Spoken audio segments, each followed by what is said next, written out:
Halo Bapak Ibu semuanya, perkenalkan nama saya Rizkwati Sitorang dengan NIM 2502010200329. Pada kesempatan kali ini saya akan presentasikan UTS Etika Bisnis dengan judul Transparansi Informasi Produk Skincare, yang mana kali ini akan terkait dengan overclaim dan bahan berbahaya. Latar belakang dari transparansi ini adalah dikarenakan banyak produk skincare yang melakukan overclaim atau klaim berlebihan. Jadi misalkan dia mengklaim bahwa produk ini bisa untuk memberikan kulit yang sehat atau putih atau cerah dalam waktu 1 minggu misalnya. Tapi ternyata tak secepat itu, jadi itu overclaim. Nah, kalau untuk ini, bahan tersebut mungkin bisa memberikan klaim yang dimaksud, tapi ternyata itu merusak kulit dan menyebabkan efek jangka panjang yang ternyata lebih merugikan. Jadi, isu ini diangkat dikarenakan membahayakan keselamatan konsumen, mana ini adalah etika dalam berbisnis. Nah, untuk pandangan pribadi saya sendiri, saya tidak setuju terhadap overclaim dan penggunaan bahan berbahaya ini. Karena ini tidak mencerminkan akhlak bisnis yang baik dan bertentangan dengan prinsip kejujuran. Ini menyesatkan konsumen,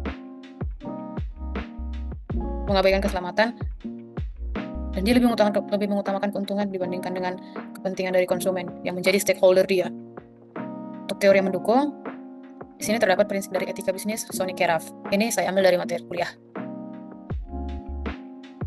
Pertama yaitu prinsip kejujuran. Perusahaan itu wajib memberikan klaim yang benar dan sesuai fakta. Jadi informasinya harus benar ya. Lalu yang kedua itu prinsip keadilan. Konsumen berhak mendapatkan informasi benar. Lalu prinsip saling menguntungkan atau win-win solution. Tidak boleh ada pihak yang dirugikan di sini. Lalu ada integritas moral. Perusahaan harus konsisten antara ucapan, plan, dan kenyataan. Lalu yang kedua, di sini ada etika deontologi, yaitu kewajiban untuk berbuat baik. Perusahaan itu kalau memberikan overclaim maupun penggunaan bahan berbahaya itu, ya dia berarti ini bukan. Nah, dia melanggar teori etika deontologi ini. Juga ada teori etika teleologi atau utilitarianisme. Ini adalah teori yang menyatakan bahwa tindakan dinilai balik bila membawa manfaat bagi banyak pihak. Nah, dengan adanya overclaim ini dan penggunaan bahan berbahaya tadi justru akan merugikan banyak pihak, bukan malah memberikan manfaat. Jadi ini melanggar prinsip dari teori yang digunakan dalam etika bisnis. Lalu di sini juga ada prinsip tidak berniat jahat. Bisnis itu seyogianya memberikan manfaat bagi orang lain. Setidaknya ya bagi kedua belah pihak, yang pebisnis yang mendapatkan keuntungan, konsumen mendapatkan manfaat yang ingin didapatkan dari produk tersebut. Masalah etika bisnis yang muncul yaitu ketidakjujuran dalam klaim manfaat. Lalu penggunaan bahan berbahaya seperti hidroquinone itu, pelanggaran terhadap hak konsumen, mengabaikan tanggung jawab sosial perusahaan, lalu melanggar pendekatan stakeholder, tidak memperhatikan kepentingan konsumen. Lalu dampaknya bagi konsumen antara lain risiko kerusakan kulit. Ini dikarenakan penggunaan bahan berbahaya tadi, atau mungkin karena overclaim tadi, si konsumen merasa aku harus pakai banyak-banyak biar kulitku cepat mendapatkan hasil yang kuinginkan. Ternyata malah merusak kulit. Itu yang menyebabkan kulitnya menjadi iritasi dan hiperpigmentasi.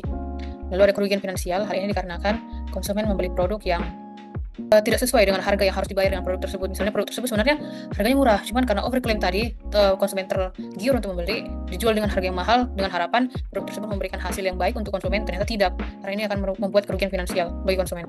Lalu akan ada kehilangan kepercayaan terhadap brand atau produk lokal. Hal ini dikarenakan produk tersebut memberikan luka atau insight buruk bagi konsumen, yang mana konsumen akan mengingat bahwa produk dengan klaim seperti itu tidak layak untuk dibeli karena bisa jadi itu hanya menyesatkan mereka. Lalu ada potensi masalah kesehatan jangka panjang.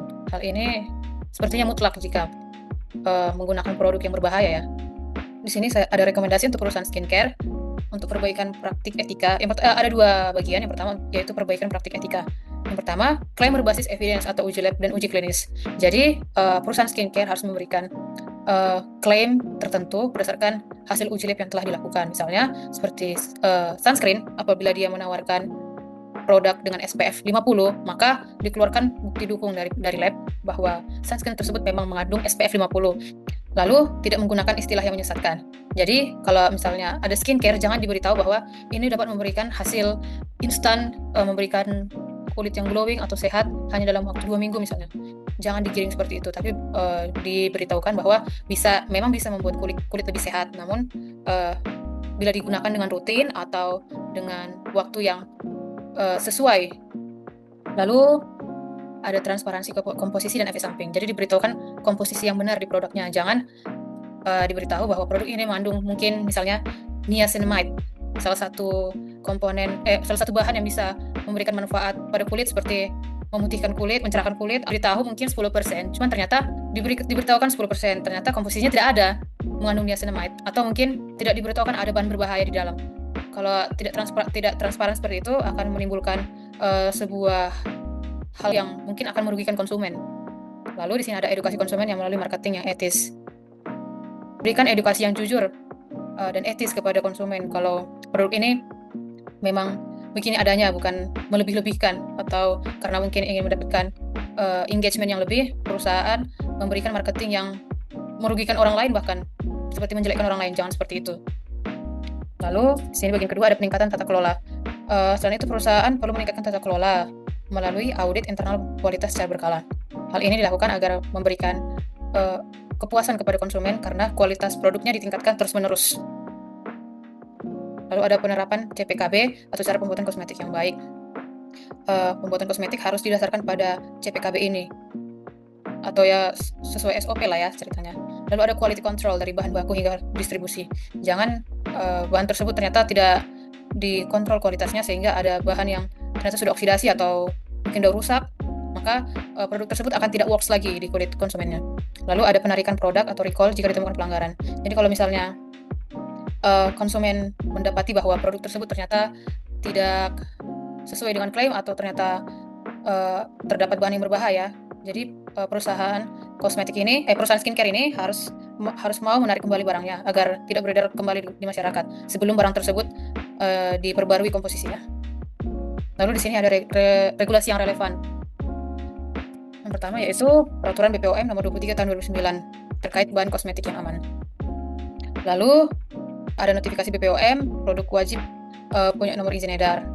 Terus ada daftar bahan berbahaya atau dibatasi. Lalu kewajiban pelabelan komposisi, produsen, dan peringatan. Jadi kalau tidak ada ini, sebaiknya para konsumen itu lebih aware. Kenapa tidak ada? Seharusnya ada. Kalau tidak ada, kemungkinan besar barang tersebut abal-abal. Lalu di sini ada cara mematuhi regulasi. Yang pertama, perusahaan harus melakukan uji keamanan di lab kredibel. Lalu menyusun dokumentasi notifikasi dengan benar, menampilkan komposisi lengkap di label, melakukan pemantauan pasca edar atau post-market surveillance, dan mengikuti inspeksi BPOM dan audit reguler. Di sini ada keterkaitan dengan etika bisnis. Dalam materi kuliah sesi 5 itu ya, etika itu tidak lepas dari nilai sosial dan moral. Oleh karenanya, bisnis itu wajib mengikuti hukum dan moral. Tidak berusaha menipu ya. Terus, etika penting untuk membangun trust. Hukum tanpa moral itu mudah disalahgunakan.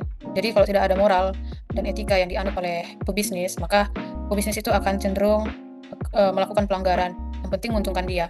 Makanya perlu adanya etika bisnis ini dalam praktik bisnis. Lalu outcome atau dampak positifnya jika perusahaan menerapkan etika atau regulasi ini, yaitu kepercayaan konsumen meningkat. Ya kalau jelas, ya kenapa enggak kan konsumen melakukan pembelian. Lalu reputasi perusahaan makin kuat. Karena masyarakat percaya sama perusahaan tersebut, maka reputasinya akan bisa melambung terus-menerus dikarenakan konsumen melakukan repeat order karena produk tersebut bagus. Lalu pasar akan menjadi lebih sehat dan adil. Ya karena persaingan terhadap produk-produk yang bagus itu sehat, maka pasar juga ikut akan menjadi sehat juga. Lalu ada produk lokal akan lebih dihargai. Hal ini dikarenakan ya barang-barang sudah bagus-bagus, jadi ya mereka akan menggunakan produk lokal itu. Lalu kesehatan masyarakat akan lebih terlindungi. Ya ini pasti ya, kalau barangnya bagus, ya masyarakat akan tetap sehat kulitnya karena memakai produk tersebut. Lalu bisnis lebih berkelanjutan jangka panjang. Dikarenakan masyarakat percaya terhadap perusahaan, terhadap produk, maka akan terjadi pembelian terus-menerus. Lalu bisnis tersebut cenderung akan bertahan lama. Ya karena perputaran ekonominya tetap jalan. Lalu kesimpulannya dari penjelasan yang telah saya paparkan tadi itu, yang pertama, overclaim dan penggunaan bahan berbahaya adalah pelanggaran etika serius. Lalu, teori etika bisnis dari materi kuliah, kejujuran, keadilan kepada stakeholder sangatlah relevan bagi kehidupan bisnis. Lalu, perusahaan wajib bertanggung jawab atas klaim dan keamanan produk. Jangan perusahaan hanya mengeluarkan, tapi juga bertanggung jawab. Apabila hanya mengeluarkan dan ingin mendapatkan keuntungan saja, tapi giliran ada yang ingin meminta pertanggungjawaban atas produknya yang tidak aman, perusahaan kabur. Itu tidak sesuai dengan etika. Lalu, etika dipadukan dengan kepatuhan pada BPOM, membuat fondasi kepercayaan dan juga keberlanjutan bisnis. Baik, sekian presentasi yang dapat saya sampaikan. Semoga informasi dari presentasi yang saya sampaikan tadi bermanfaat bagi Bapak Ibu semua. Sekian dan terima kasih.